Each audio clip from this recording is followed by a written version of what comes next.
televisions do we have? 1, 2, 3, 4, 5, 6, 7, 8, 9, 10. Total 10 televisions at the moment.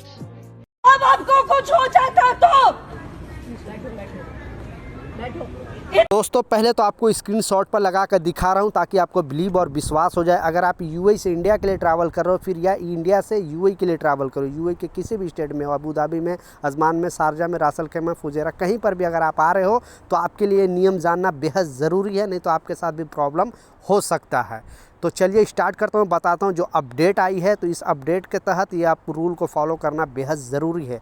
उससे पहले जो मैं बार बार आपको लगभग पिछले 1 महीने से आपको ये चीज़ अपडेट जारी करके बताते रह रहा हूँ कि जो भी यहाँ वीज़ा माफ़ी प्रोग्राम चल रहा है वो जल्दी से जल्दी लोग जाएँ और उस वीज़ा माफ़ी प्रोग्राम के अंदर भाग लेकर, क्योंकि मात्र 3 दिन का टाइम बचा हुआ है और ये 3 दिन के अंदर आप अपना वीज़ा का जो है फ़ाइन वो माफ़ करा सकते हो या फिर माफ़ करा के अपने कंट्री वापस चले जाओ। यहाँ पर अगर किसी का वर्क वीज़ा मिल रहा है तो आप उसे ऑफ़र लेटर पकड़कर आप यहाँ पे रुक सकते हो विदाउट जुर्माना। नहीं तो फिर उसके बाद 31 दिसंबर के बाद बहुत ज़्यादा चेकिंग होने वाली है और 2025 में बहुत ज़्यादा चेकिंग होगी। जो लोग इलीगल तरीके से रह रहे हैं उन पर बहुत बड़ा एक्शन लिया जाएगा।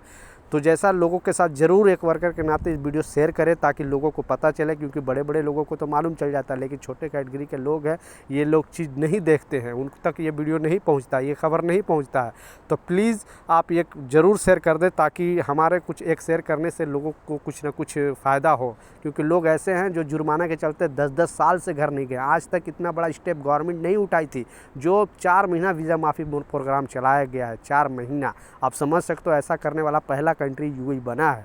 तो ये नियम को जानना बेहद ज़रूरी है। आप या तो आउट पास बना के अपने घर चले जाए या तो फिर यहाँ रहना है तो 31 दिसंबर से पहले किसी कंपनी का आप ऑफ़र लेटर ले लें और आप इलीगल से लीगल हो जाए, पहला।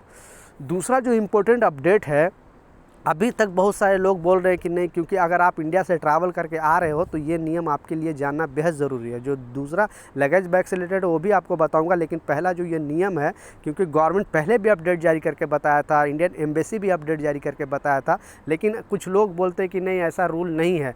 तो आप अगर आ जा रहे हो, आपके साथ चेकिंग नहीं हो रहा है तो ये नहीं सोचना कि किसी के साथ नहीं होगा, क्योंकि बहुत सारे लोग को शारजा एयरपोर्ट से भी वापस कर दिया गया है, दुबई एयरपोर्ट से भी वापस कर दिया गया है, ऐसे बहुत सारे लोग अबू धाबी से भी वापस कर दिया गया है। कारण जो बताया जा रहा है, और इंडियन एयरपोर्ट से पहले तो इंडिया में ही आपको नहीं चढ़ने दिया जाएगा फ्लाइट के अंदर, फिर यहाँ आने के बाद अगर बाई लक आप वापस आ गए तो यहाँ चेकिंग होगा तो फिर यहाँ से वापस कर दिया जाएगा। जो रूल बताया जा रहा है पहले से आपको मालूम है कि यूएई गवर्नमेंट ने एक अपडेट जारी करके बताया, क्योंकि विजिट वीज़ा पे यहाँ आने के बाद बहुत सारे लोग फंस चुके हैं, उनके पास जाने का टिकट नहीं होता है, ना खाने का पैसा होता है, फिर परेशान हो जाते हैं, फिर एम्बेसी में जाते हैं या फिर जो यहाँ पर इलीगल तरीके से रहने लगते हैं। इसलिए गवर्नमेंट ने बताया था कि आपको 3 चीज़ आपको लाजिम ये फॉलो करना पड़ेगा। पहला तो सेम एयरलाइंस का अप एंड डाउन का टिकट चलेगा। आप पहले डमी टिकट लेकर लोग ट्रैवल करते थे, लेकिन अब ऐसा नहीं चलेगा, सेम एयरलाइंस का आपको टिकट लेकर आना पड़ेगा। दूसरा बताया गया है कि आपको यहाँ 7 डे का होटल बुकिंग दिखाना पड़ेगा। अगर नहीं वो है तो आपका कोई रिश्तेदार है, कोई जानने वाला, तो उसका इमेरेट आईडी दिखाओगे कि हाँ मैं इस जगह पर रहूँगा, तो वो लोग एयरपोर्ट में छोड़ देंगे। और तीसरा जो बताया जा रहा है कि आपको 3000 दिरहम शो करना पड़ेगा, यानी इंडियन मनी 70-80 हज़ार रुपये अपने अकाउंट में शो कर सकते हो या फिर कैश शो कर सकते हो। कुछ लोग बोलते हैं कि नहीं ऐसा कुछ नहीं है, तो अगर वो लोग वापस आ गए हैं, उनको नहीं चेक किया गया तो प्रॉब्लम नहीं, लेकिन आपको अगर चेक कर लिया जाएगा और ये रूल फॉलो नहीं करते हो तो फिर आपको एयरपोर्ट से ही घुमा दिया जाएगा। बहुत सारे लोग डमी टिकट लेकर अभी भी ट्रैवल कर रहे हैं, उनका टिकट जैसे सिस्टम पर डाला जाता है, पता चलता है कि ये डमी है, फिर उनको डिपोर्ट कर दिया जाता है, वापस इंडिया भेज दिया जाता है, तो सारा पैसे उनका नुकसान हो जाता है। इसलिए दूसरे के बातों में नहीं आए, अगर आप विजिट वीज़ा पे आ रहे हो तो लाजिम ये 3 रूल फॉलो कर ले। लास्ट जो सबसे इम्पोर्टेंट अपडेट है, जैसा मैं स्क्रीनशॉट पर भी आपको लगा कर दिखाया था, अभी एयरलाइंस बेसिकली यूएई से जो भी फ़्लाइट जाती है इंडिया में या फिर इंडिया से जो यूएई के अंदर फ़्लाइट आता है, आप शारजा में आ रहे हो या फिर अबू धाबी में आ रहे हो या दुबई में आ रहे हो, तो आपके लिए नियम जानना ज़रूरी है, क्योंकि गवर्नमेंट ने बेसिकली एयरलाइंस कंपनी और ट्रैवल एजेंट लोग ने भी अपडेट जारी करके बताया है कि अब जो पहले आप ट्रैवल करते थे तो आप लगेज बैग में भी, जो लगेज बैग का रूल है वो तो है ही, लेकिन केबिन बैग का जो रूल है कि 1-2 बैग भी लेकर चले जाते थे या फिर थोड़ा ज़्यादा भी सामान हो जाता तो चले जाते थे। लेकिन एयरलाइंस कंपनी ने वार्निंग दिया है बेसिकली, और इसमें बताया जा रहा है कि ओनली 7 kg और सिर्फ 1 बैग लेकर ट्रैवल करोगे। अगर आप 2-3 बैग लेकर ट्रैवल करते हो फ्लाइट के अंदर या बड़े साइज का बैग लेकर ट्रैवल करोगे तो फिर बहुत बड़ी मुसीबत में पड़ जाओगे, आपको रोक दिया जाएगा, आपका सामान नहीं जाने दिया जाएगा।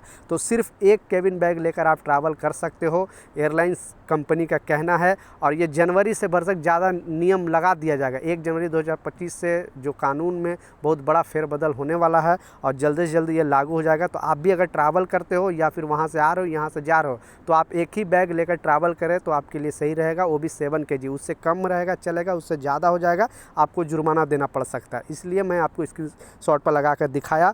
तो ये कुछ अपडेट था, ये कुछ जानकारी था। कुछ सवाल है नीचे कमेंट सेक्शन में ज़रूर पूछें, मैं ज़रूर आपको रिप्लाई करूँगा। मिलता हूँ नए अपडेट के साथ, नई जानकारी के साथ। जब तक जय हिंद।